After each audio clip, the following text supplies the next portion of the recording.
好，欢迎大家来到天津卫视大型情感节目《爱情保卫战》。接下来呢，我们要请出我们今天来到现场求助的2组嘉宾，欢迎他们。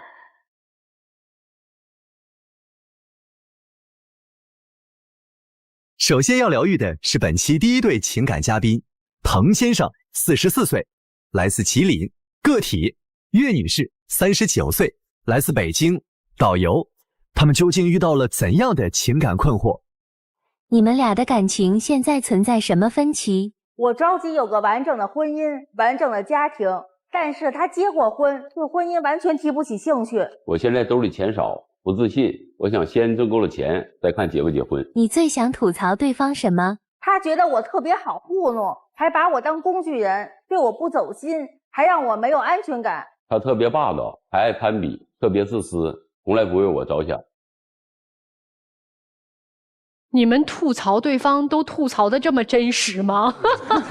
真的是这样，老师，因为我就感觉吧，他就不是真心实意想跟我长远的走下去。你们2个人都是结过婚的吗？没有，我没结过婚。怎么认识的？朋友介绍，相亲认识的。男生追的女生？不是，是我追的他，因为觉得他比较帅嘛。你咋追的他？你能跟我们举几个例子吗？就是比如说经常关心他呀，因为我知道他平常工作忙，压力大，然后就是给他疏导他，就是让他比如说别人有太多压力，给他讲一些轻松的事情，提供情绪价值。对，因为我是被那个亲朋好友公认为特别能给人提供情绪价值的一个人。哎呦，你这么能提供情绪价值，他怎么说你霸道爱攀比啊，不懂事儿？老师，这不像是能够这样的人，是因为他的很多的行为导致了我变成了现在的这个样子。我们认识的时候吧，他跟我说他是有一个稳定的国企工作，做通讯工程的，然后闲暇时间呢跟朋友一起卖奢侈品什么的。女孩子就想要个稳定嘛，也想着长期跟他发展下去。但是呢，我们俩也就是相处了没多长时间，我就发现他其实是骗我的。他所谓的那个国企工作早就已经办了停薪留职了。那个不是骗，他是企业有了问题，我们这一组的人都在办理这个停薪留职。那可以直接说嘛，我就觉得这么点小事，为什么不可以大大方方说出来？我也认为这是小事，所以就先不用说嘛。他的身份还是国企，但是你应该说下一句：我是国企的员工，但现在停薪留职。但是没有说，因为您知道怎么吗？我就觉得吧，他接触那个奢侈品，接触很多都是年轻漂亮女孩子啊，你没有安全感是吗？是的。那你当时找他，看上他帅，他不就本来就是这样的人，不就盯着的人多吗？不是，因为当时也觉得他不仅说长得帅吧，然后成熟稳重，也比我大几岁嘛。因为我从小就喜欢那种年龄比我稍微长一些的。然后我们在一起吧，我就觉得他特别糊弄我。就比如说一到什么节假日吧，他就会把那个什么店里收上来的那种二手的钱包什么的哈，然后作为礼物。就因为我也了解过，在这个奢侈品行业里面，钱包是价值最低的。但是我对他呢就从来不糊弄。我们交往了没多长时间吧，我就看他那个包稍微有些旧了，然后我去商场花了大几千给他买一公文包，我还跟他半开玩笑，我说你看我对你是真心实意，特别重视，给你买的是全新的商场那个包，你就不要再把那个收上来的那种钱包啊什么的再给我拿过来了。但他还拿。在这方面就是能体现出他这个攀比啊。这跟谁攀比了呀？是这样的，因为我本身我做这个行业的，我在我自己的店里拿这些商品来送给他，我也是需要花钱的。我只是在这个店里工作，我也是需要花钱的。因为什么呀，老师？有一次他那个做这个奢侈品，不是和一个合伙人嘛？我们有一次吃饭，他那个合伙人呢也把那个对象给带来了，人家对象收到了礼物，永远都是商场全新的，他就整天把那个旧的东西，这攀比就体现出来。人家做多少年了，人家自己现在我还没结过婚，他还结过婚，我的条件根本就和人家没法比。您那钱包多少钱啊？钱包1800块钱，还有小几千的，其实也不便宜。对，我并不是说一定要那么贵的东西，你可以送个别的东西，哪怕你送一支口红了。但是他就觉得我好糊弄，整天从店里随便拿个包。你觉得他从他店里拿的这些东西没有花心思， 对吧？刚才小片里面你还提到说他把你当工具人，是什么意思？是的，我是做导游工作的，有时候去日韩，他有一个女客户，那个女客户呢，经常让我帮忙带一些什么护肤品啊、化妆品啊，从国外免税店。然后我之前觉得吧，就是他维系客户嘛，能帮忙了我也都帮了，但是有一次是什么呀？我们从大阪回来的时候，我们团里有个叔叔买完东西以后护照找不到了，然后当时特别着急了，我们就赶紧找，就是实在是没有时间再帮他客户带东西了。就在这样的情况下，我也没有说不了了之，我还是给他打了个电话。哎，没想到吧，他就当时在电话里就跟我急了。这个事儿，我就觉得他就觉得重视女客户比重视我多，因为我之前答应人家了，我是这么考虑的，我感觉他不应该在返程的时候来帮我做这件事，他应该在飞机落地的时候，那样时间落地的时候有免税店吗？最后回来的时候才有免税店。这件事情出现了以后呢，我感觉到他这个存在一些故意的。你有点小人之心了，因为他是一个资深导游，他知道什么时候方便买。但是有一点，你刚才说他把你当工具人，他就老让我帮他带东西。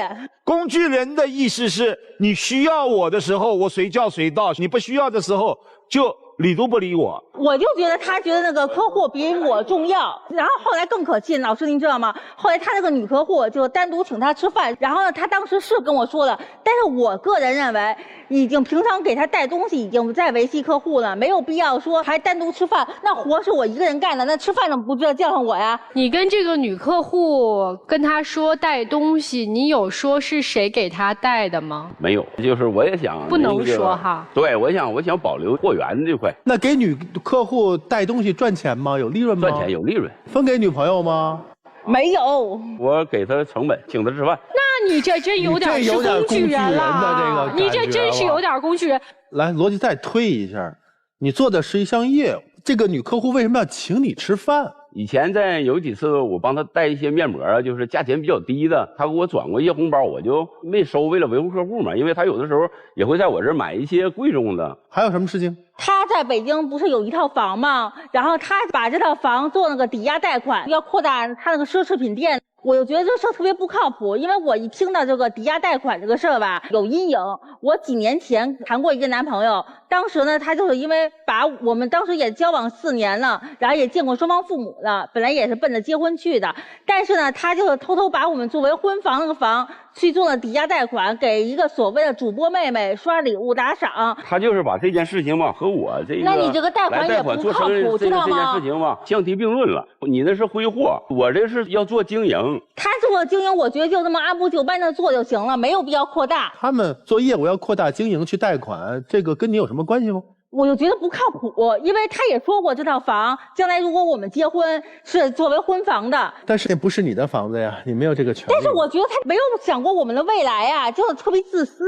然后呢？然后我就去求了他那个合伙人，因为他不跟合伙人一起做这个店吗？跟那个合伙人说，那个你看能不能先把钱退给他，因为这个钱因为这个钱是银行贷出的，先把饥荒咱给还了，哪怕以后就是我可以多给他介绍客户嘛什么的。人家都同意了，因为我也把我以前遭遇跟人家他的合伙人说了，他知道以后他是跟我急了。你背着我去的，人家大哥能说什么？那你这个事就不靠谱，就是面子上，知道吗？面子上的事儿，人家你已经把我给我都整没面子了，就根本就不靠谱。然后哪有不做生意就什么靠不靠谱？做生意指定是有赚有赔呀。我想的是我们的未来，你想了吗？我觉得女生这事儿管的有点多了，他也不是你老公，而且他说要娶你了。但是我把他当未来另一半看。你把他当未来另一半，人家要娶你吗？没说，没有，那不就完了吗？这一说到结婚之后，我就更来气，就是因为我今年已经39了嘛，然后我也着急结婚。是，我每次跟他说结婚的时候吧，然后他就是找借口给推脱，永远都在说等2年，因为您看我今年都39了，再等2年我都40多了。然后因为我一个闺蜜吧，就之前也找了一个离异的男朋友，然后就当时不给办婚礼，闹得挺不愉快的。我就怕这样的事啊发生在我自己身上，我就跟他说，咱们以后结婚，我不要彩礼，不要钻戒，不要什么3金这些东西，甚至我们家还可以出一部分钱，出个什么嫁妆什么都没有问题，因为我们家我也是独生女嘛。只要他这个人是吗？对，因为我觉得他挺不错的，我也是他非常坚定的跟我说，对。但是他偏偏不给你的就是他的人。对，然后他后来更可气，如果我着急结婚的话哈，就让我也出一部分钱，他也出一部分钱。因为我现在头没有。但我也没有说大操大办，办得多奢华，我就说穿个婚纱，因为我觉得那种女孩子们都要仪式感。我离过一次婚，因为我认为这个结婚的这种仪式感重要性也不太强。现在去花那笔钱也算过度消费。怎么过度消费？我就想体验一下，我有错吗？来，先生，我问你，那你第一次婚姻办婚礼了吗？办过。给彩礼了吗？给了。到这儿什么都没有。前期值得，我就不值得。那个时候有条件，现在没有条件。我的想法是，我再发展个1年2年，我要攒一些钱以后再考虑这些问题。您刚才小片里不是说吗？等到挣够了钱。才考虑结婚。老师，我觉得这什么叫挣够了钱？我也没有说大操大办，他是非得说让我也出一部分钱，哪怕说他以后钱周转过来了，他可以还给我，我那叫什么事？难道我自己给自己办婚礼，自己把自己娶了吗？然后就说特别可气，他这个想法就永远都是不考虑未来，就永远都考虑自己。不是，人家没有想跟你有未来，你在这想啥呢？我实在是忍不了了。我们都听出来、看出来了。您自己怎能跟自己结婚了呀？他不想跟你结婚啊，那就可以早说嘛，不要耽误彼此时间嘛。来，我问点关键性的问题啊，上一段婚姻多长时间，然后离婚了？上一段婚姻1年多，1年多就离婚了，是吗？对。女生，你知道她上一段婚姻离婚的原因吗？她就跟我说，当时是因为做生意失败，有负债了，负债以后。问题那个前妻可能不能接受了。您上一段婚姻有孩子吗？没有孩子。如果我们将来能结婚，想不想要孩子，就是喜不喜欢小孩子，因为这些东西我是考虑的就可能多一点，就先问过。然后他当时呢也说是可以要，说那个也挺喜欢孩子的，因为他现在1天至少2包烟，我也不是那种不通情达理的人，咱们2包的可以，咱们先减到半包，然后呢应酬的就别太晚回来，然后也少喝点酒。他就是不听，该怎么能怎么着，还觉得我管得多。姑娘这架势准备把结婚和生孩子一下搞定，一气儿给办了。因为我们现在39了，也着急结婚。行了，39怎么了？哎呦，我的天哪！我觉得不小了。现在问题是你69，他都不愿意和你结婚。不是，别下结论啊！那姑娘会伤心的，因为39年才遇到这么一个英俊潇洒、一见钟情的男人。先说结婚的时间问题，到底什么时候能娶人家？2年以后。2年以后再说，对吧？所以这是个未知数，对吗？可以这么理解。姑娘，你听清楚了啊！人家说2年以后还是个未知数，孩子的问题是一定要等到先把结婚的问题落实了，我们再去考虑孩子的问题。他还说什么？说让我去医院看看，说因为我毕竟39了，问问医生，我现在身体状况适合不适合要孩子？姑娘，咱听话得听音儿。我知道你久旱逢甘雨啊，这种感觉我了解哈。但是咱不能就在自己的世界里头。那如果没想有个未来，就应该早说嘛。不，稍等，我倒同意啊，我同意你就先去规划，比如什么时候结婚，我们要不要孩子，我们得达成一致，这个没有问题。但是咱得充分沟通，好不好？最后一个问题啊，你们2个人这个往婚姻考虑，有没有见过双方父母？见过。你说见父母啊，我是更不来气了。哎呦我的天呀！因为我平常工作忙，有时候一出去可能得出去个10天半个月，然后我就说，就是我出去长时间，你要有空的话呢，你就去帮我照看我父母。哎，他是去了，跟那个打卡到此一游似的，空着手去的吧？没拿过东西吧？你也没让，就是我。那我非得说的那么清楚吗？再说家也不缺啥，再说我本身嘛。去了以后吧，待不了5分钟，说也没说话，不善于沟通。哎，这我们是个礼仪社会。如果说去看长辈，尤其是如果真的是未来的岳父岳母，说，老人家我不带东西了，因为你们讲什么东西都有。特别可气，你知道，这让人哭笑不得。姑娘，还有什么其他的问题想跟我们吐槽的吗？我就觉得他吧，就是总的来说就是，糊弄我，就是能糊弄1天糊弄1天，他也没想跟我长久。我就想问问老师什么呀？我们现在虽然没结婚了，就那么多分歧，还有没有必要就长期的走下去？也希望老师给个建议。姑娘，谢谢老师。没事，先别表示感谢，就是你真听我们的吗？真听啊，好嘞，听就行。这是姑娘的想法。那男士，您今天啥想法呢？我的想法就是，我感觉这几点如果还一直发生冲突，我认为要是在一起的必要性也不大。你看看，他就是没有把我说的啊，对呀，就是这样呀，你才知道吗？来吧，我们先问问今天同样来求助的2位嘉宾，侯先生和刘女士，你们听完他们2个人的事儿有啥想法？这个女的就是纯爱战士，我因为着急嘛。男的我就不说了。我也觉得这位女士太直，她不适合找这位男士，因为他俩的性格不一样。这位男士比较隐藏，他不喜欢你，你知道吗？开始没有太知道，但是后来就从这些时候感觉吧，我可能就是一个短则的，它不是一个长期。你把它也当短则的不就完了吗？老师，我都39了，短则不起。那你就找一个愿意跟你长则的呀。但是因为我还是觉得，别你觉得了，没有你觉得，这个世界上什么事都你觉得了。我跟你说，你也不会到现在这样了。是。第一点，他不喜欢你，你认清现实。第二点，他不会在你身上花钱的，你也认清现实。他不可能花超过你对他付出多的钱，因为没有爱，所以没有付出的动力。很简单。第三，这个男人他现在是一个明显的，就是他不想踏入婚姻。这个跟现在什么有没有钱啊，什么现在什么人生阶段没有关系。人家好不容易从上一段婚姻的那个束缚中挣脱出来，他没浪2年了，他还要继续又踏入婚姻。人生节奏不一样，你不可以去强迫一个人跟你结婚呐，这是不可能的呀。你更不可能强迫一个人跟你生孩子呀，对不对？所以你现在要想的是这个人他干了什么，你别老听他说什么。你觉得他长得帅吗？但是帅有什么用呢？帅能解决你的刚需吗？你就吃了他长得帅的亏吗？现在还继续吃这个亏吗？我就问你，我需要认真想想，那就是有可能还吃。你看看人家，你看人家脸一别，在那站得斯斯文文的，很淡定，喊吗？他不喊，他挺有风度的，因为他脑子里想的可明白了。你要逼我这事儿，咱就没得聊；你要不逼我，咱还能处一处。对，我就觉得他是基本上能处一天是一天。我就感觉是这样，你都感觉是这样了，你为什么要陪伴呢？这世界上帅哥很多，一定会有既懂你又想你又爱你的人出现，但他不是。今天很显然，这位先生是要借我们的口来分手的，这位姑娘，是要借我们的口来逼婚的。但是我告诉你，这做不到。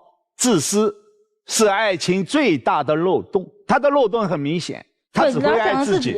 您看，我们2个人异口同声说他只会爱自己，在他的字典当中，他的第一选择永远不会是你。我不能说你利用他，你至少是在将就他。也就是说，这个女生这么喜欢我，非来追我，又是北京女孩，你看家里还在北京有个不错的家，家庭状况也好。反正2个人聊聊嘛，就聊聊呗。但聊着聊着，他动真了，要把你拖进婚姻了，那就不干了。所以从小片当中，我第一个感觉就明白了：等我赚够了钱，我们再考虑结婚。这一个话，你难道还不明白吗？多少算够？什么时候？你39， 10年49。如果真的按照他的说法，我赚够钱，我娶你，20年赚不够，你等不等？把你等得疯为止，你愿不愿意？所以一切的一切是需要你去正视现实，面对现实。现实很残酷，这个男人不爱你，你干嘛要如此的没有自知之明？干嘛要如此的自讨没趣？39岁是年长了一点，但长得也不错，又是北京女孩，干嘛呢？你父母此刻在看爱宝，可能潸然泪下。我女儿怎么卑微到这个地步了？男人长得帅又怎么样？男人又不是古董。你看徐伟老师以前年轻的时候很帅，现在慢慢也衰老了。没有啊，没有啊，曲老师还是一样年轻。化妆呢？关键是他内心真的要心里要爱你。面对这么一个对你的感情假到这么彻底的男人，你还看不出来吗？你难道恋爱脑要到如此的境地吗？我就觉得，如果长时间相处下去，也许有一天他会能被我的行为感动了。不要有这样的妄想，不可能的。他要爱你，早就爱上你了。男生，最后一句话，坦坦荡荡，分手就分手。刚才都说男生不喜欢女生哈。女生也不喜欢男生呀，关键是这个问题呀。你也只是见色起意，就是图人家长得帅。你爱他吗？你不爱他，你一点儿不爱他。你只是因为我39了，我着急要结婚，正好又碰到一个长得帅的，所以我就粘上你了。所以你俩之间有爱情吗？你俩之间都没有爱情，你来我们爱情保卫战干嘛？你还问我们老师他已经这样了，你觉得我还有必要跟他继续吗？我们怎么回答你？就是你明明自己都已经知道你们的情况是什么情况，你就是不听不看，蒙上眼睛，把耳朵堵上，然后只有嘴在呜噜哇啦呜噜哇啦说。姑娘，婚姻对任何一个人来讲是很重要，但不是重要到这一生没他不行。虽然你39岁了，但是我们结婚也不能盲目的进入婚姻。婚姻的本质是两个陌生的人，他们没有血缘关系，却胜似有血缘关系。他们要一起送走年迈的父母，一起迎来未出生的孩子，一起伴着孩子长大，最后两个人是相互搀扶着走向墓地的。这是生命对生命的托付，而不是说我到了年纪了，我必须得找一个男人。你们把婚姻太当成一个形式主义和一个儿戏了，你嫁不出去又如何？你如果是一直带着这种恨嫁的心理和着急的心态，以结婚为目的的去谈恋爱，你一定找不到一个真心的对你的人的。如果你也只是说图外表图颜值，你不去感受自己是否和他真的相爱的话，你也找不到一个合适的人的，就更别谈婚姻了。所以越是到这个年纪，我们越要踏踏实实的考虑好，既然已经等到这个时候了，为什么还要着急呢？不结婚又能怎么样？你的人生是有缺憾，但不至于让你的人生受到无比大的伤害呀。我宁愿有缺憾，我也不要受到伤害和折磨啊！为什么要让一个男人如此瞧不起我，如此轻贱我？我说的再直白一点，他和你在一起图什么呀？你图他的颜值，他图你的北京户口，完了。女生，我非常严肃的和你说一句话，爱要爱得有尊严，不要这么那个字我不说你也明白。谢谢老师。我觉得他俩真的是跟爱情也没有什么关系。为什么没有关系呢？是因为从头到尾这个男生没有给他任何回馈。男生做的这几件事儿哈，让女生给他带东西，自己谋取利益，还有他的前妻是有彩礼是吧？他说你没有，他说他现在没钱，你能受了吗？为什么要这么没有尊严呢？他不是不知道，他也不是没有，他是不想给你。还有就是看长辈啊，长辈哪怕你拎一兜水果去你家门，我相信你父亲也会开心的。他也不是不知道，他也不是不懂，他也不是不会，是不想对你，也不希望老人把他看成一个女婿。女孩啊，一个女生你怎么就这么自作多情呢？你觉得他帅，反反复复说他帅，你多大了？你39了，难道一个男人就光靠一张脸吗？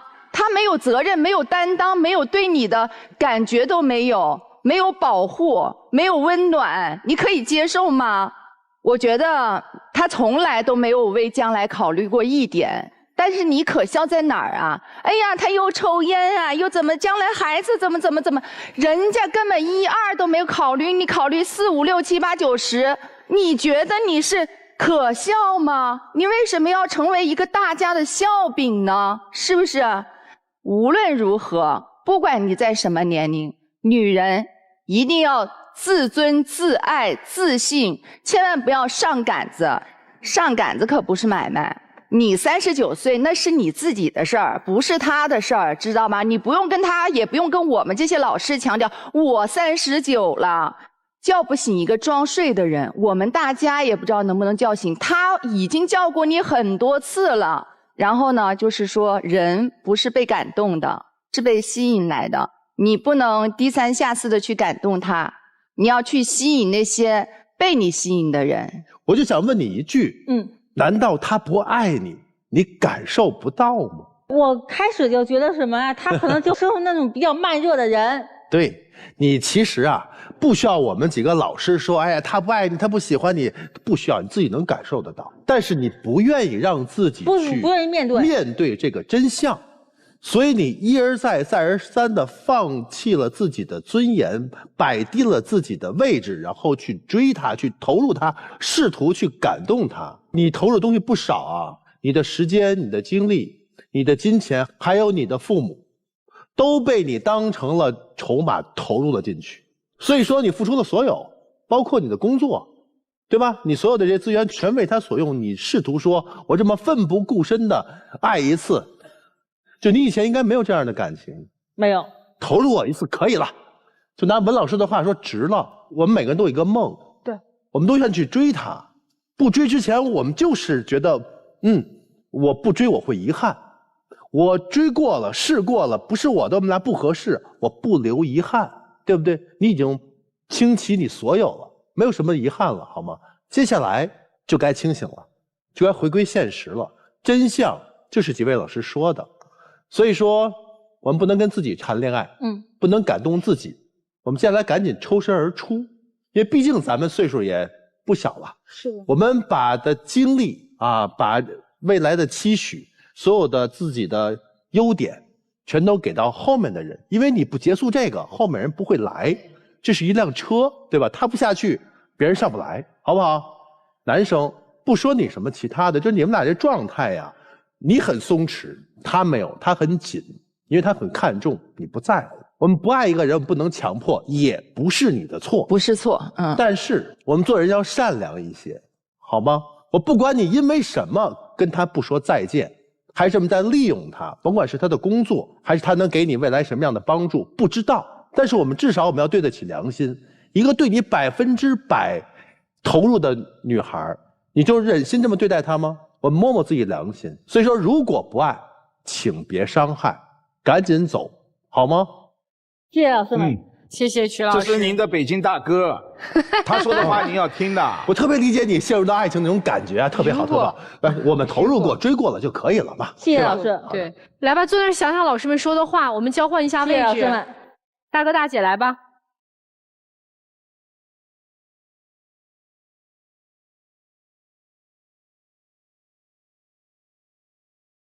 本期第2对情感嘉宾，侯先生，53岁，来自吉林，物业经理；刘女士，59岁，来自北京，退休。那么他们又遇到了怎样的情感困惑？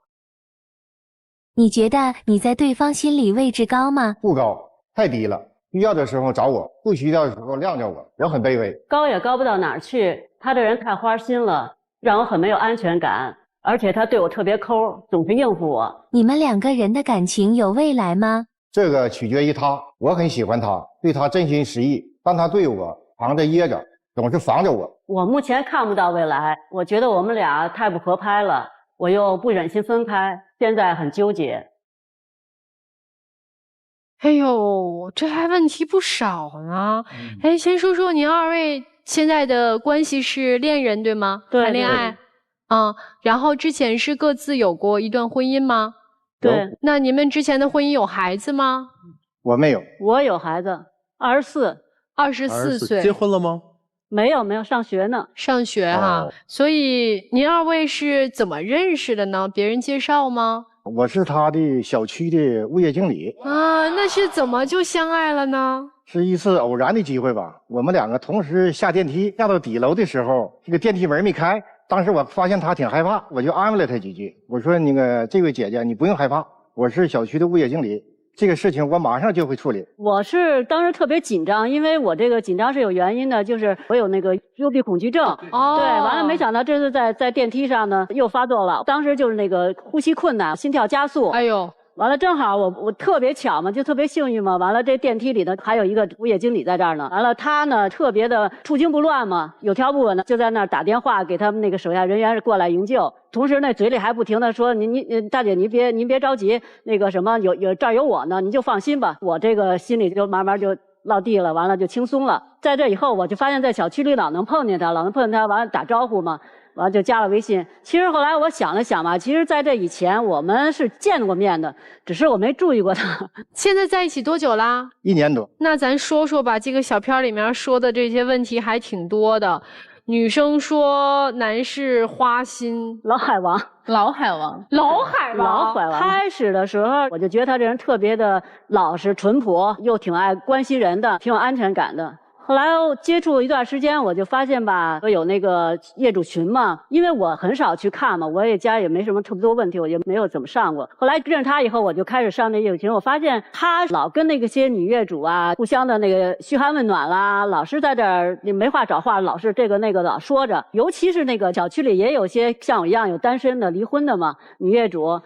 他就一趟一趟，不管是有没有事了，就往人家里跑。他是工作呀，因为他是物业经理，人家家里水电坏了，方方面面他需要去管呀。但关键是为什么总是那个单身离异的女业主？对呀，他就过分的。这个是说你要忽略的话，还有一个更重要的是让我发现的，就是这不是女业主有的那个朋友圈嘛？我就在翻朋友圈时发现一个女业主，也是我一姐妹嘛。完了，我发现她在人家家里头，那也是单身啊。他在人家家里头，在那儿晚上有吃有喝的，推杯换盏的，谈笑风生的，在那儿闹腾。哇，烛光晚餐。对，因为当时吧，这个业主呢，他打电话到我们物业前台，说他的家的水管漏水了。但是我们那个工程部的人员呢和其他人员现在人员不够，都在忙其他的活，所以说没有人的情况下，我就亲自上。到这个女业主家的时候，我一看我认识，是我们一个老乡，而以前我们关系就挺好。就这样呢，我就看了一下他那个水管，因为我们那个也是5、6点钟嘛，也是快下班的时间。我们这老乡说了，我那个正好剁的馅儿，酸菜馅儿，我们东北是酸菜馅儿饺子，我们大东北人的最爱嘛。他说我的那个包了不少，我非常喜欢吃，我也知道你东北人肯定也爱吃。就这样吧，我说我也吃不了，您就留下吧。视频是谁拍的？啊，他拍的。刚才刘女士说到说您是一位老海王，对此您有什么回复吗？这个我不认可，我认为这个有点太过分了。那他觉得你总是关心那些单身的女业主，这个您回复一下。因为不是单身的女业主，她有男人在身边，有人照顾的，有些活啥她可以干。女业主有些单身的，她有的她做不了，你说她求助谁？只能找物业。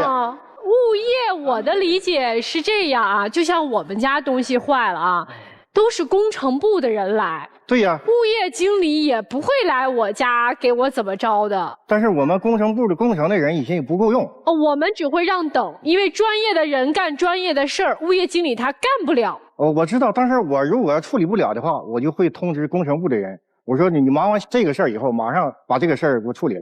我问一个问题，你可以不回答。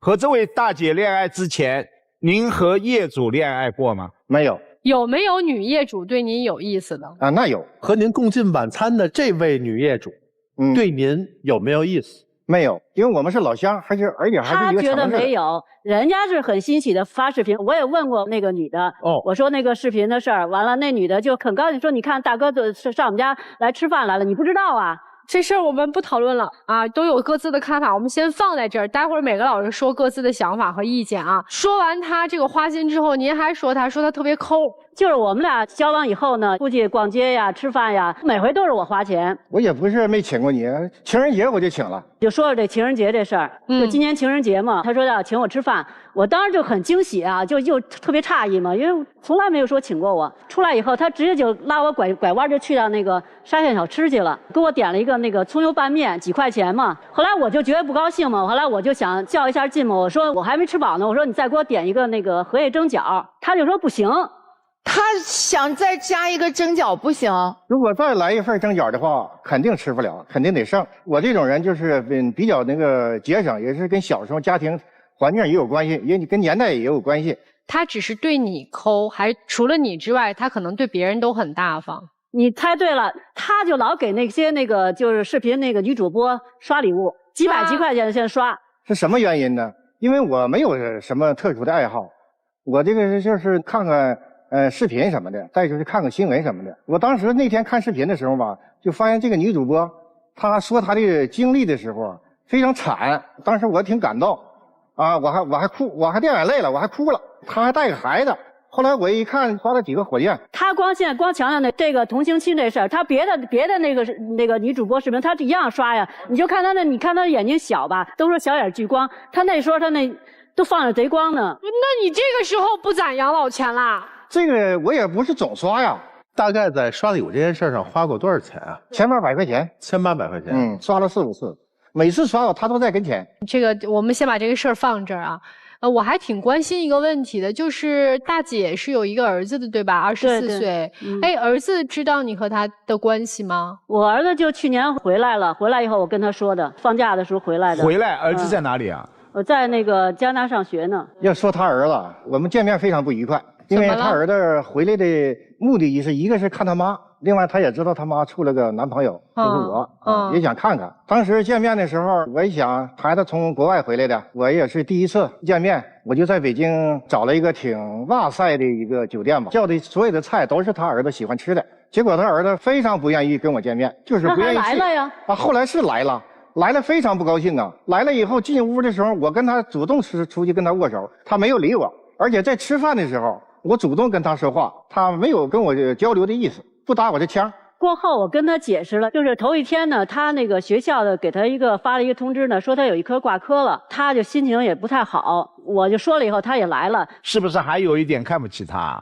有，我认为有。他认为有，我觉得没那么严重吧。所以你觉得？这次见面特别不愉快哈，非常不愉快，而且更不愉快的还有一个啥呀？他在北京有个房产，我当时跟他处朋友的时候嘛，我就跟他说了，我说我不图你北京的这个房产，这是你的房产，这是你儿子的房产，跟我没有关系。但是他儿子这次回来以后呢，他把他这个房产过户到他儿子的名下了，而且还告诉我了，这个让我非常不爽。我认为这是对我的侮辱。我觉得因为我是尊重他，我才跟他说的，我这个权利这是我自己的，我愿意给谁是给谁。而且我孩子这个马上毕业了，他说想也可能有考虑说回国来发展，我就想呢，孩子也该独立了，我这时候把这个房子给他呢，就是让他自己独立生活。他给他儿子我也没有意见，我就说这个节点赶到这个场合。如果大哥，如果他的儿子跟您相处融洽，那这件事情您还这么介意吗？他儿子跟我要是融洽的话，我不介意了。那我肯定不介意。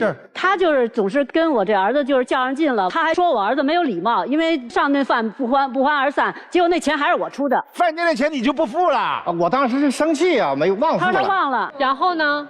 但是后来我为了弥补，后来他儿子不要去加拿大吗？我就跟他说了，我们老家的特产可以都从老家邮过来的，都用那个冷冻箱邮过来的啊，小笨尖儿、野蘑菇、茶干湖的鱼，我亲自做了一桌子菜，而且我做这些一个菜全是他儿子愿意吃的。我说我这一次我再表示一下，如果我对你要是不诚心的话，我不可能再来一次表示，让他走的时候也放心我对你母亲到底怎么样。结果他儿子没来，我们楼上楼下他家到我这儿也就100多米。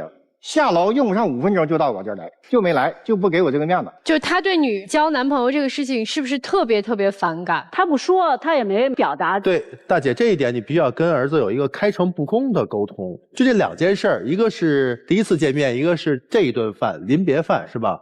我觉得于情于理，您的孩子都不合适。这个咱有什么说什么，你不要去护短儿。但是我反而是觉得他的儿子有可能是对事不对人。可能在他心里面，他会觉得妈妈再找另外的伴，他心里会不舒服。我同意三刀老师的观点。所以他不是对你，他是对所有接近他妈妈的男人。现在基本上就是女士对于男士不满意的点都说了啊。这1年多来的时间，男士有没有对女士有不太满意的地方？除了他儿子的问题上，我也可以说一下啊。这个他不说我花心嘛，他有个爱好，喜欢游泳，什么逛商场啦，聚会啦，什么的，我呢都不喜欢这些东西。我这个人喜欢静，但是我喜欢看一些新闻啦。刚才我已经说了，刷礼物，对我们知道。但是呢，他那个特爱游泳，只要我有时间的情况下，我都陪他去游泳。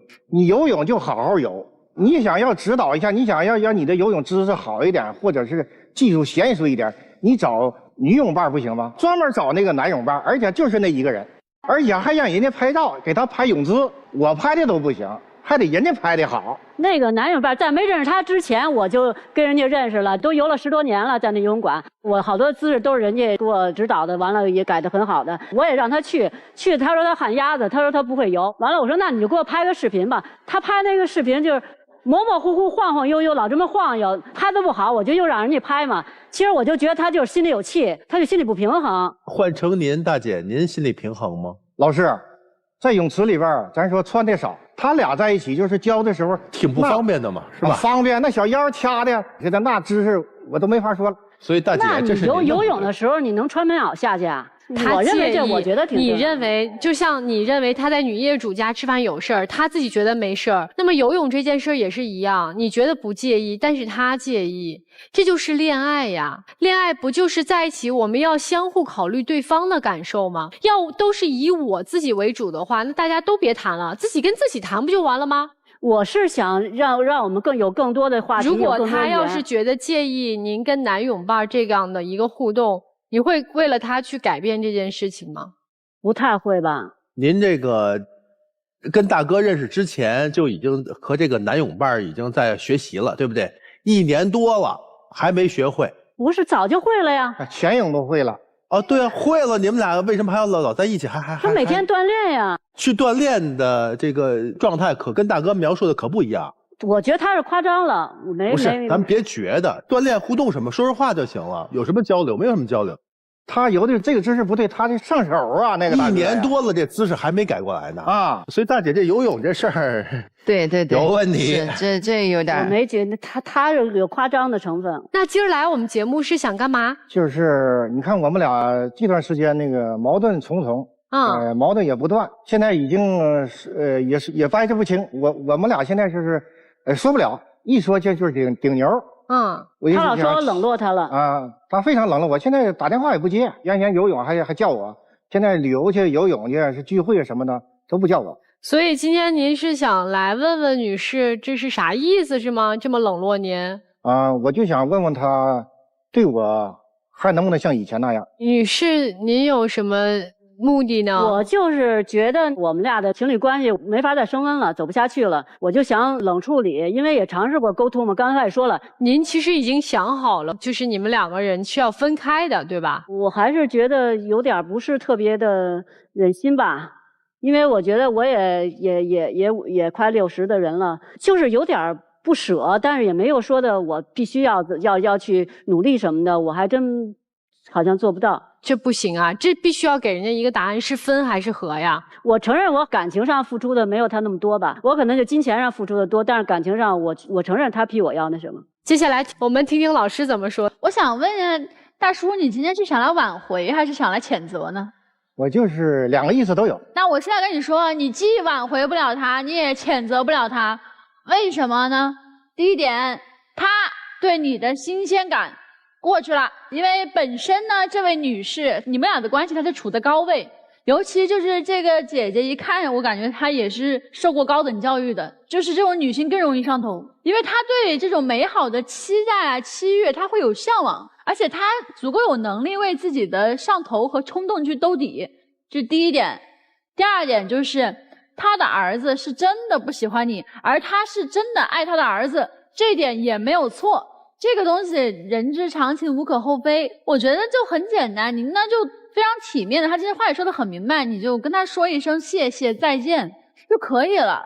你们的相处很累，不是一家人，进不了一家门。你们的遇见是缘分，你们的分手是注定。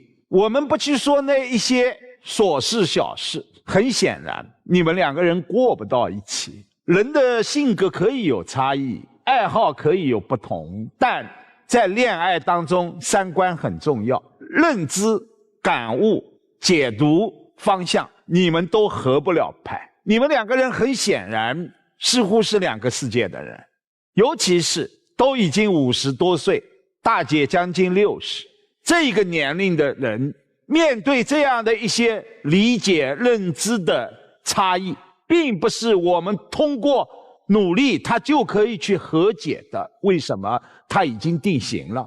我恰恰认为大姐所做的几件事情无可指责，尤其是房子的事情，这肯定是在他离异以后，孩子去加拿大念书的时候，他已经断定这个房子是要给儿子的。他并不是说刻意选择在你们2个人恋爱的过程当中去过户了自己的房子。有没有一点隐忧？有的。万一2个人感情加温了，走进婚姻了，那这套房子一定要在走进婚姻之前切割。这个是一个母亲对孩子的爱，我们可以不理解，但要尊重。大哥，当然我也明白你并不是看中他的这套房子，但是您说句实话，心中没有一点感觉，我不相信。因为他有北京户口，还有北京的房子。如果我们2个人真的走进婚姻，生活在一起，这就是保障。大哥如果这样想，正常，因为你们2个人是真心的在恋爱。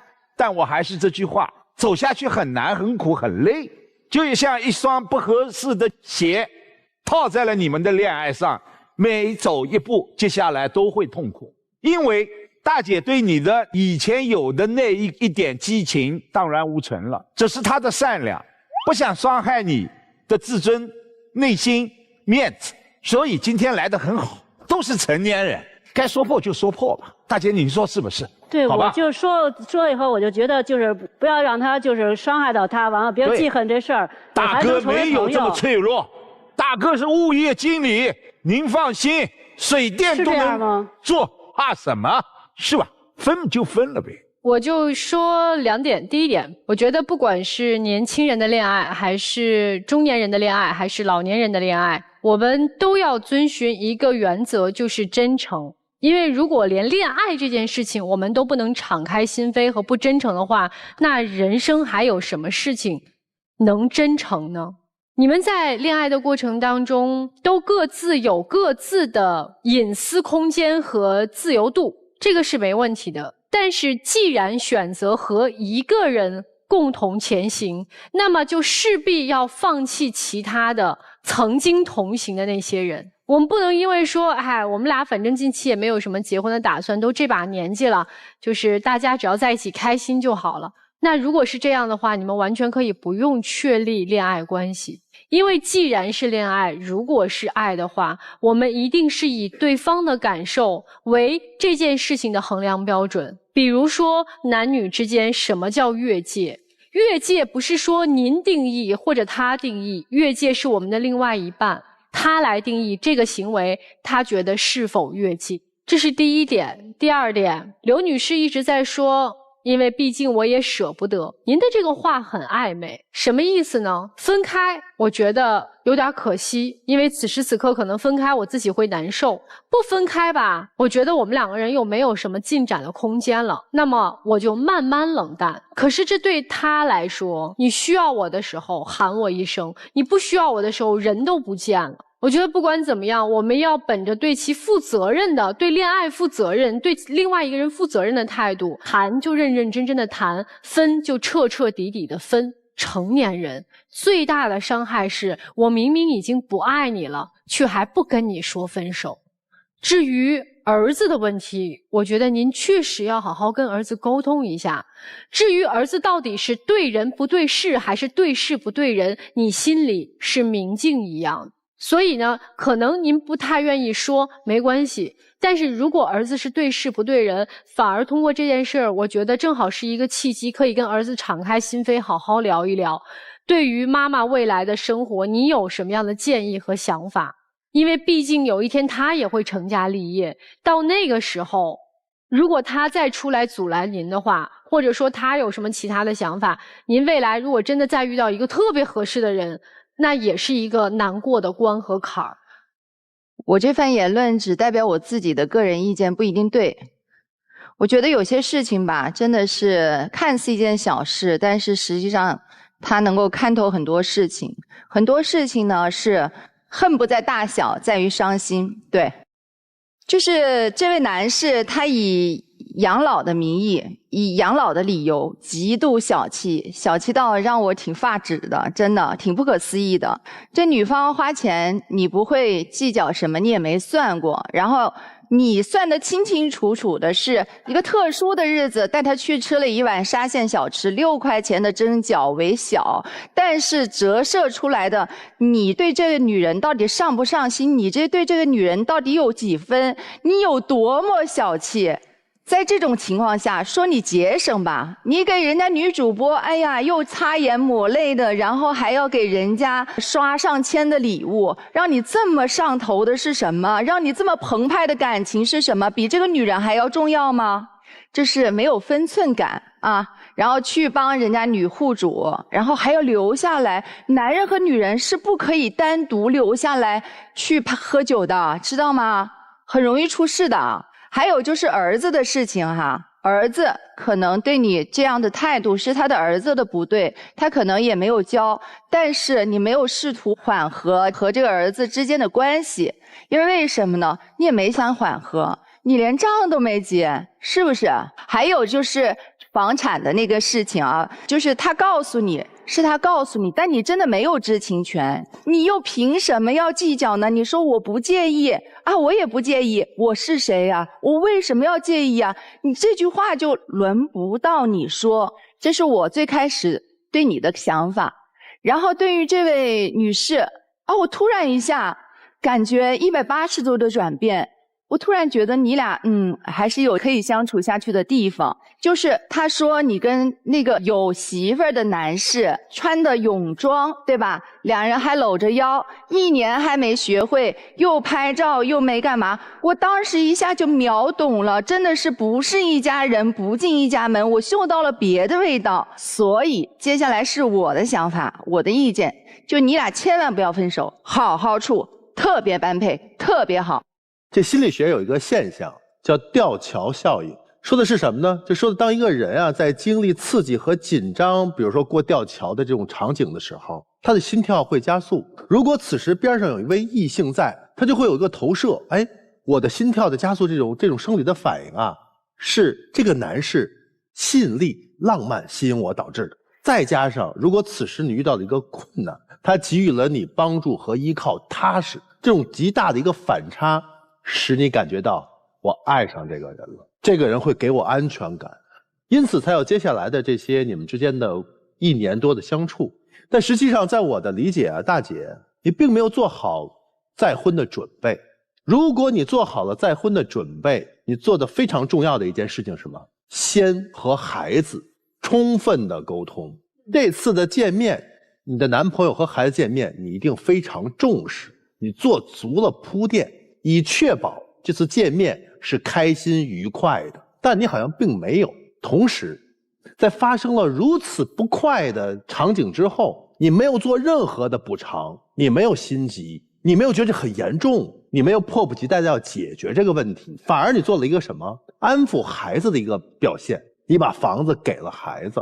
这我非常理解你男朋友此时的感受，因为在那场经历见面，他是受到伤害的，他不被尊重，他的热情，他的诚意被人家忽略，你没有去安抚他，反而揪他说那顿饭的钱还是我出的，然后接下来第2次见面也是失败的，都没有出现，你丝毫不为所动，你没有觉得这件事情会极大的阻碍你跟他之间的发展，因为你就没有打算跟他发展下去，你们的开始就是一个误解，一个美丽的误解，所以你们俩可能就应该分开了。因为您追求您的生活的状态不是他向往的状态，您去旅游，您去健身游泳，您极大的这种状态外显出来就是跟他完全不是一类人，您是在享受生活，甚至你在享受想去谈一份恋爱，但他不是，他是过日子，他给不了你想要的，分手吧。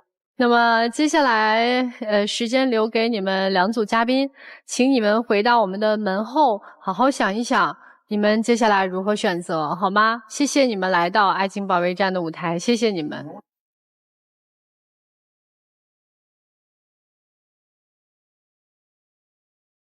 貌合神离，貌合神离。对，我认为这2对是真的都不应该出来。所以大家是不是都希望他们不出来？就算了吧。我希望最后那一对出来，别祸害别人。好吧，那我们先来看我们今天第1组嘉宾的结果啊，滕先生和岳女士。那么第1组嘉宾他们的结果到底如何呢？3、2、1，请开门。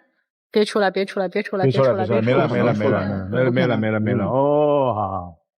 我觉得外表永远可能只是一个加分项，对，是。我们老说始于颜值，始于颜值嘛，忠于才华，对，忠于才华，最后真的一定是才华、人品，对，人品吸引的永远都是内在的那个东西。所以现在分手是个好事情，对，是好事。也要提醒大家，我们节目组唯一的官方报名热线是0223606301，有情感困惑的朋友可以打电话报名，记着我们不收取任何的报名费，小心被骗。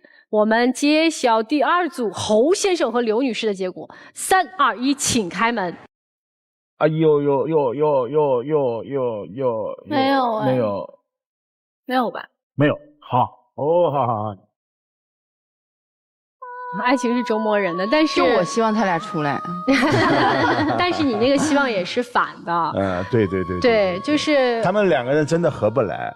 没错，这真的是两种人。没错，我觉得爱情最重要的就是一个是真诚，还有一个就是我们不能目的性太强，否则的话你真的没有办法遇到那个合适的人。好啦，这就是我们这一期的爱情保卫战，我们下期再见啦。